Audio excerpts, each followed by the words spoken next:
ready for your punishment, slave. I sometimes scream out, no. When really they mean yes. Yes, yes! And this is why we have the safe word. Until we hear the safe word, we will not stop. She's not a Christian!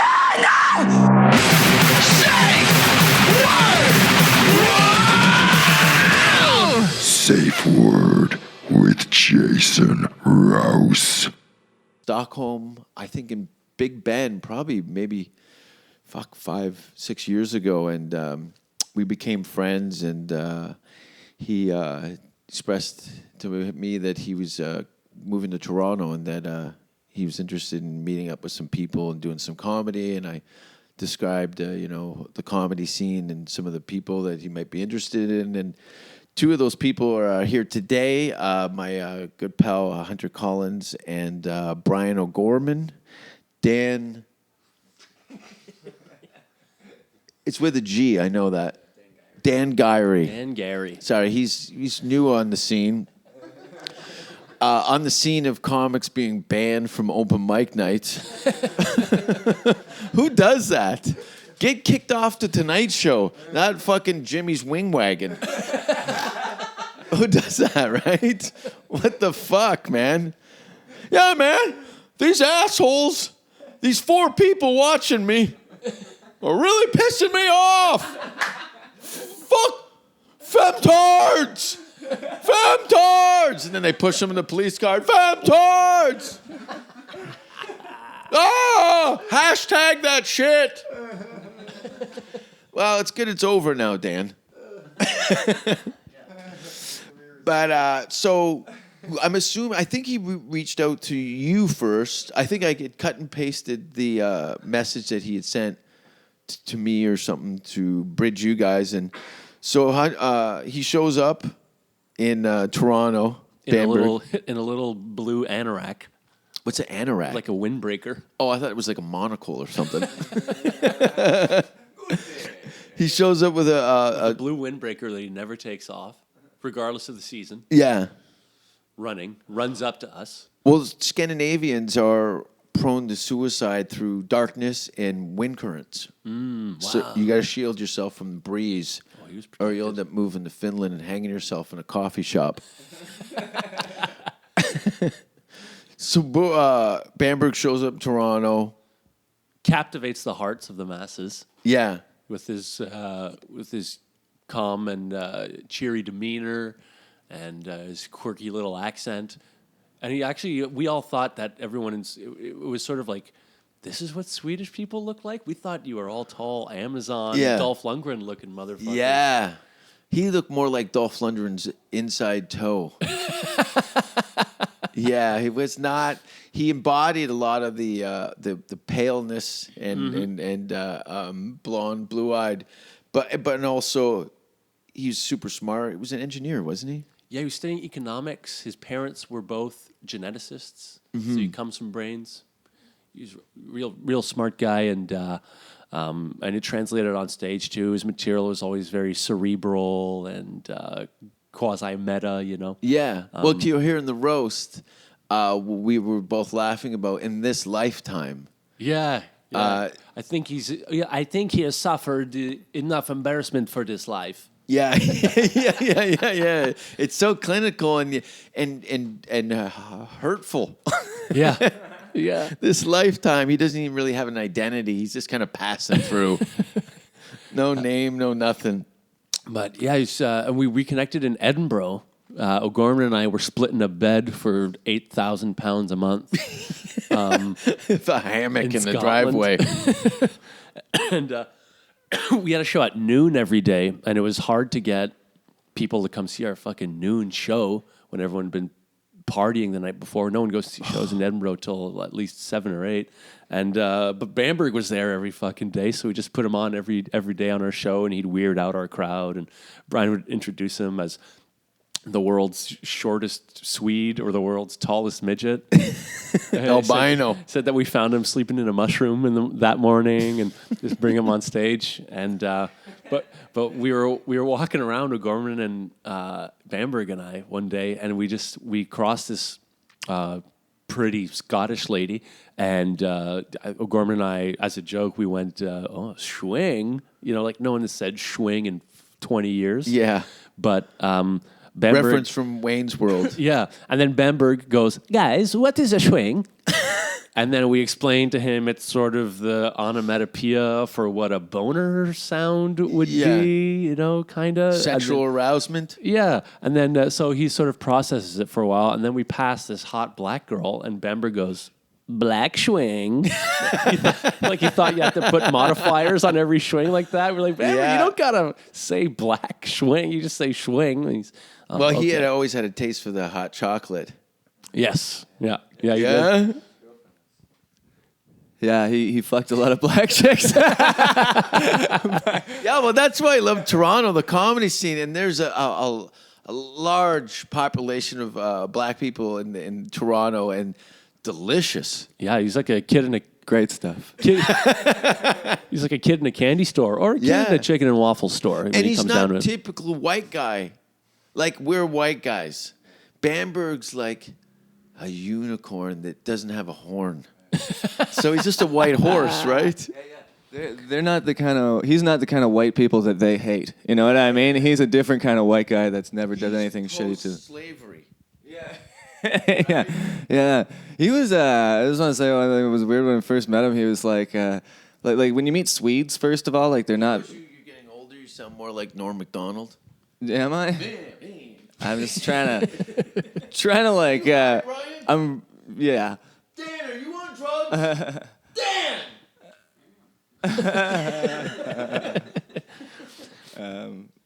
Yeah. Oh yeah. Here. And he loved to smoke weed and bang. He was like a white Snoop Dogg. Yeah, sorry. Stunk of black pussy and marijuana. He was like emotionless though too, because he's Swedish. Like those dudes, like they don't. Like when I first met him, like it's weird because they don't like in North America, people bullshit a little bit. Like if you're like, yo, can you come to this party? You'll say like, maybe, I don't know, I might be able to make it, when you're not gonna make it. But like, and then but like in Sweden and shit like that, they'll just be like, no, I'm not doing that. Yeah. So I'd be like, hey, Bamberg. I appreciate the honesty. Yeah, I do sometimes, but like I wasn't used to it, so I'd just be like, I couldn't tell if he was a dick or not at the beginning. I'd be like, "Can I get on your show?" And I'd be like, "Yeah, next week, cool." And he'd go, "Yes," and then like turn around and walk away and sprint away. Facts. Yeah. Just give me the facts. Yeah. They want to know the bottom line. Is, and I love that. That's one thing where Los Angeles is completely the opposite of that. Yeah, I heard one story where about I think it was Andrew Barr or Ryan Horwood or something saw a guy hitting on a girl in a bar, and while the girl turned away, the guy put his head under the bar and just ralphed all over the ground, and then brought his head back up and pretended like nothing ever happened. And he's talking to the girl, and Bamberg, I do that before I come. Bamberg comes up and he's like, "You just vomited in front of this woman." And then he's like, "No, I didn't." He's like, "But why are you lying about it?" 5'5". Yeah. You vomited, and why don't you just tell the lady about it? Yeah. Why are you keeping this a secret? Yeah, it's why would you not be honest? Yeah, like he couldn't grasp that. It's like we're not helping anybody in this situation. We might have a good laugh, and now you've made room for her pussy. Not that it's that long. Bamberg was like, honesty bought 5,000, man. Yeah. That's hard to come by in this business, is a little honesty. What do you got, Dan, right? He was so funny. Yeah, he had this joke about having sex with women, and he just kept talking about how disgusting it was. And like he loved doing it. He's like, I love the pussy, but it's gross, it's wet, and I'm covered in juices, and now I got juice. Like I don't want the juices. Yeah. I don't want the juices. I just want the pussy. I don't want the juice. I'm a meat and potatoes kind of guy. I don't need that fresh pressed pussy juice. It's so funny how innocently he came to the topic of having sex. Yeah, he definitely had that. Like we've all kind of brought it up that he had like the swing thing, and he'll assess it and totally approach it completely different. But it makes sense. Yeah. It's like a math equation. Yeah, once he asked us, he's like, "Guys, is that a swing?" And we were like, "Yes, Bamberg, that's a swing." And then he goes, "Swing." Yeah, he's great. I miss poor Bamberg. Yeah. He didn't. It did happen very quickly, and he didn't tell anybody. Yeah, it's a pretty cowboy way to go out. I really respect it. Hey Hitler. Hey Hitler. When he got called Hitler, did you ever see that? No. Oh yeah. Maybe I must have seen it in Sweden or something. But he says, "I'm ruining this, and I apologize."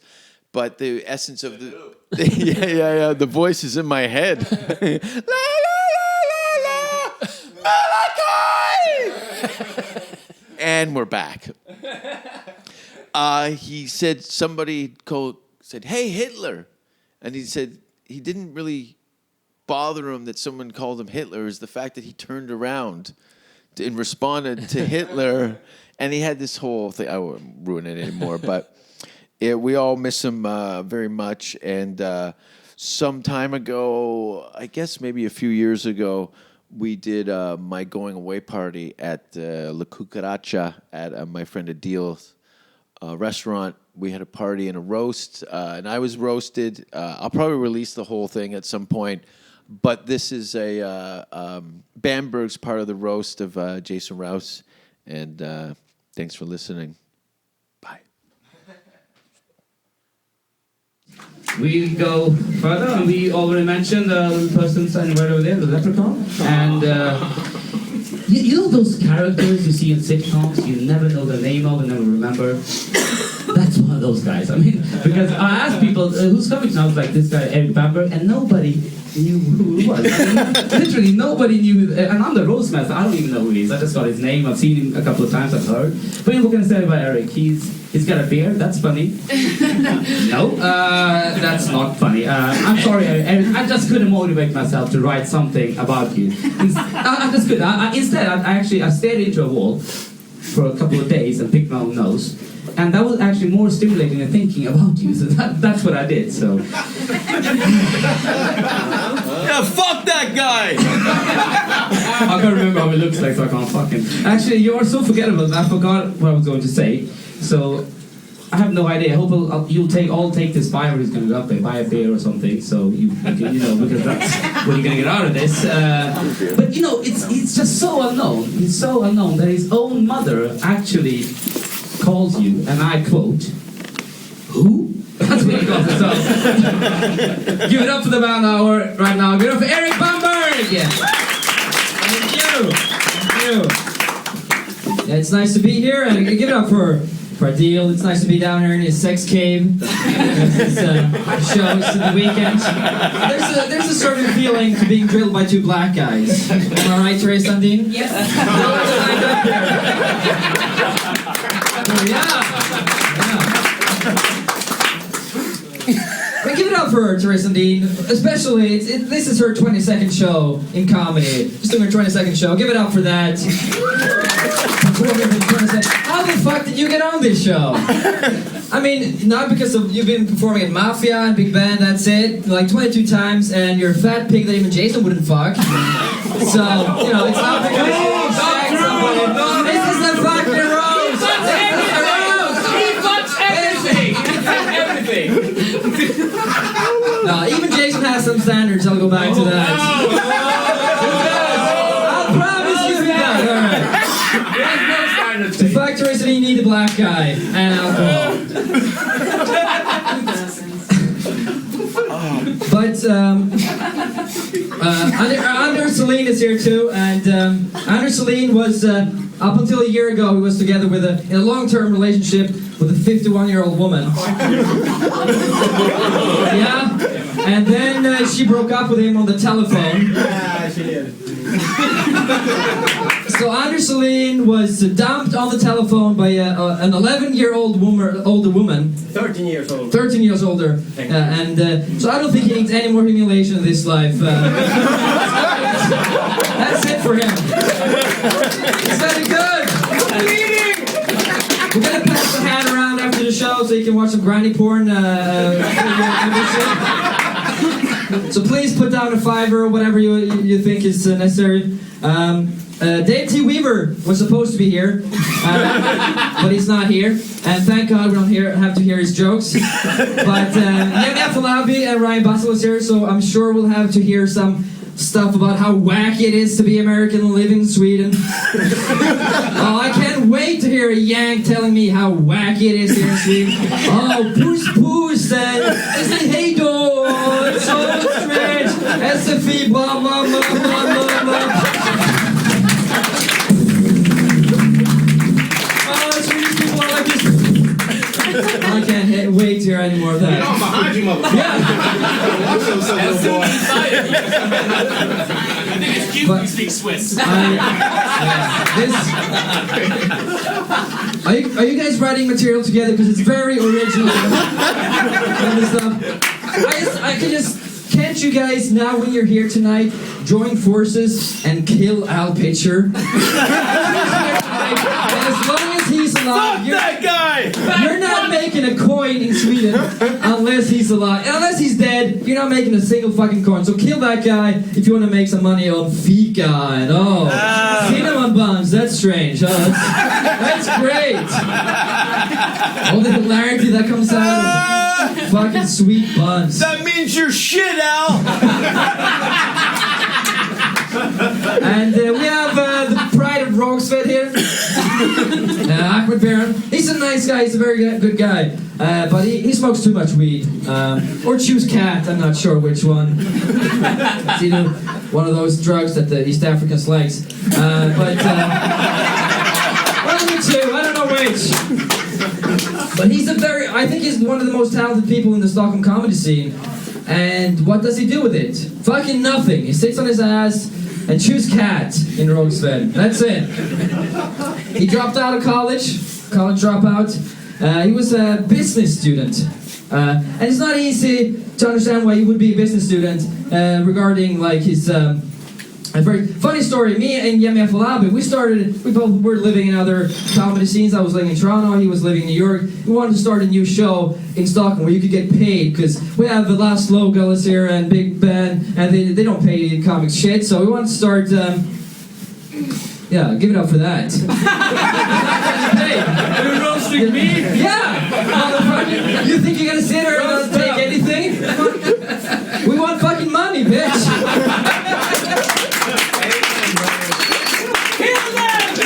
This guy's eating himself up on our comedy, you know, so...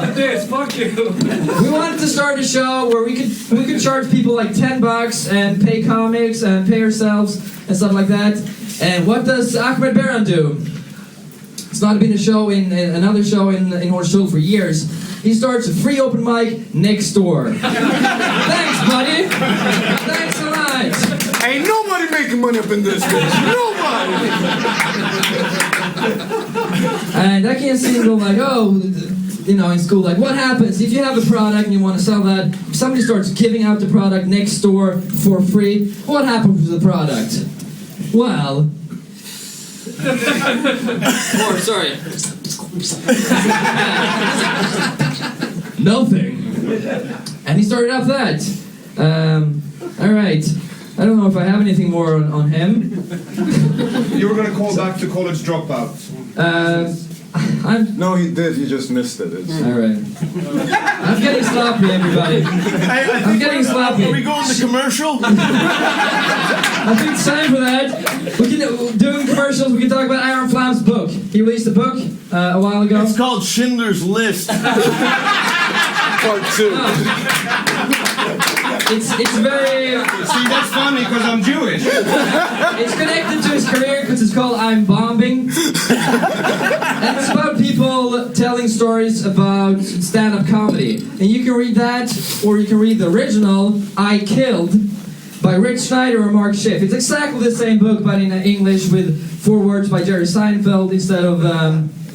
who's doing the foreword? Adde Malmberg. Adde Malmberg, yeah, that speaks for itself. If you like he's stand-up... kind of the Jerry Seinfeld of Sweden. So... If you like stand-up, it's your choice to which one of the books you want to read. Aaron's dad, he's an economist, Harry Flam, famous Swedish economist. As an economist myself, I went to school doing business and economy. Fag. Yeah, I'll get back to that. Because he calls me a fag a lot, and I'm being called a fag all the time. And I think that's unfair. Because, I got a rumor of being a fag, and you suck a few dicks, and all of a sudden you're this big gay guy. I don't think that's fair, Don't judge me so fast. Well, Aaron's dad is an economist, and I've read many of his papers, and needless to say, they're funnier than Aaron's act. And he's done great work for Sweden and for the world doing his economy work, and so has Aaron, proving that not all Jewish comics are funny. But I met Aaron on a few occasions, not very many, but on most of them we've been smoking drugs, and that's fun. I'm not sure if you remember them, but we've been doing that together, and I'm not sure drugs is working for you. Because usually people do drugs for different reasons, and it's to loosen up. But before if you meet Aaron, he's very tighten up. He's not personal, and he's very antisocial. And after he's taken the drugs, he's very uptight, antisocial, and unpersonal. I'm not sure drugs are working the right way for you. And now, before I go on to Jason, I'd like to say a few words to you, because Jason's leaving, and I think it's all because of you. You love Jason, but you're the wrong crowd. Is there anyone here with a steady job raise their hand? You don't make money on people like you, and that's why he's leaving. But Jason, he's a great guy. I like him. He's from Hamilton in Canada. I used to live in Toronto. Hamilton is just outside of Toronto, and Hamilton is known for being a shithole. It's an older steel city that's now just unemployment and hookers, and it's really the asshole of Canada. People hate people from Hamilton, and they're classless, they're horrible. But even for people from Hamilton, I gotta say, you're a classless piece of shit. You're bad for being from Hamilton. But he fucks a lot of skanks, Jason. He fucks a lot of skanks.